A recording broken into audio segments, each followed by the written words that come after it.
This is Austin Doctor, and welcome back to Manga Reviews. Today we are reviewing Volume 3 of High School DxD. Yeah, I've been... All these videos are actually been, instead of how spread out I made these probably on YouTube. I've read most of them right away. But anyways, we can things off with the beginning of this beautiful manga. May I say it was really good. But it starts off with, I don't know if you guys watched the anime. I'm pretty sure if you're looking here at the manga to see if it's worth it, yeah, it's pretty close to the anime, which I like. But yeah. Anyways, continue on. It begins off with how Issei and Rias were getting married in his dreams.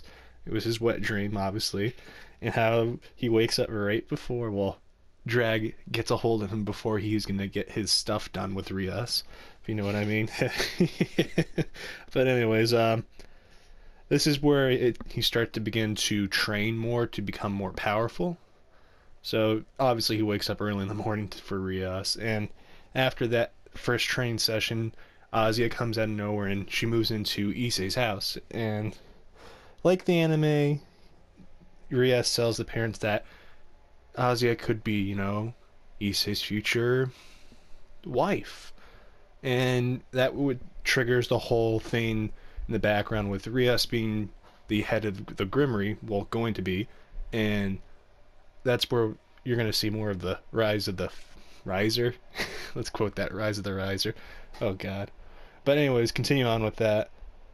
This is where you're going to start seeing the pickup of the whole Rias not wanting to be married. She wants to have her own kind of stuff going on, which is it's good development, as I usually say. But yeah, Motoharu and his friends, well, Issei's and his friends, they're starting to really get mad at him because he's getting all these cool chicks. So he sets them up with a cool date with Milton and his friends, which is hilarious. I'm like, oh, yeah, you're the man, Issei. But yeah, continue on with the stuff.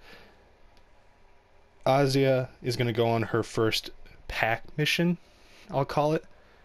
And Issei's like, no, I can't let that happen, yada yada, I don't trust her. What if someone's going to do something dirty to her? And Rias tells Issei, which this I don't think was in the anime, that there's certain demons that do that for that. There's special demons for that. And so he wasn't as worried as usual, thankfully. And he let her go and just stayed there. And this is where you see in the anime that Rias comes over there and says, I want you to take my virginity, basically, from me. And obviously no girl ever is going to say that to anyone in the real world. If they did, bravo to you, sir. Most of the time you're going to probably be lying about that. But anyways, continue on. That goes to the next chapter, and this is where we're going to see Riser make his dance.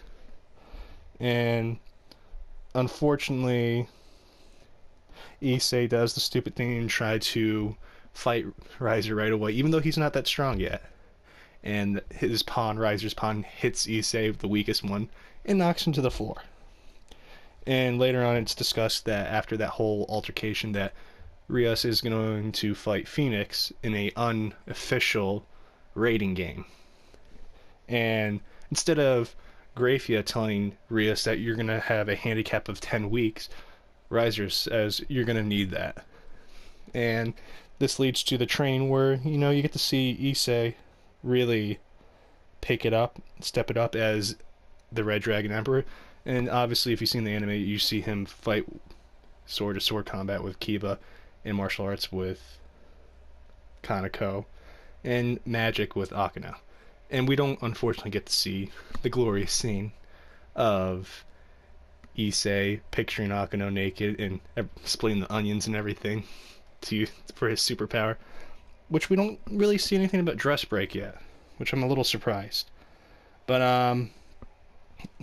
unfortunately, that's how it goes. And after a little while, Issei's kind of beaten down that he's the weakest and he's believing what Riser says.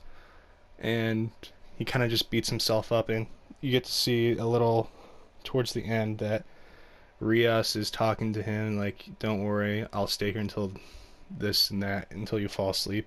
And I'll give you a boost of confidence. And Issei powers up even more than what he used to. and almost completely destroys Kiba, but Kiba does strike him first, unlike the anime, and he blocks it. Then Kiba does hit him in the back of the head, which normally would have Issei on the floor, but yeah. Then he does his dragon shot, and Kiba dodges it, and it makes that big hole in the, on the surface of the earth. And yeah, on top of that, before that whole thing, I just remembered, you get to see the whole thing of Issei saying, "I don't care who you are, you're Rias, and I only know you by Rias. I don't know about your Grimmery name or anything. I like you for who you are." And that's where you get to see the more of the development between the relationship between Issei and Rias, which is awesome. Then after, it ends off with Hit Riser's sister showing up and Riser begging her to be his bishop, which we didn't get to see in the anime, which I thought it was pretty cool.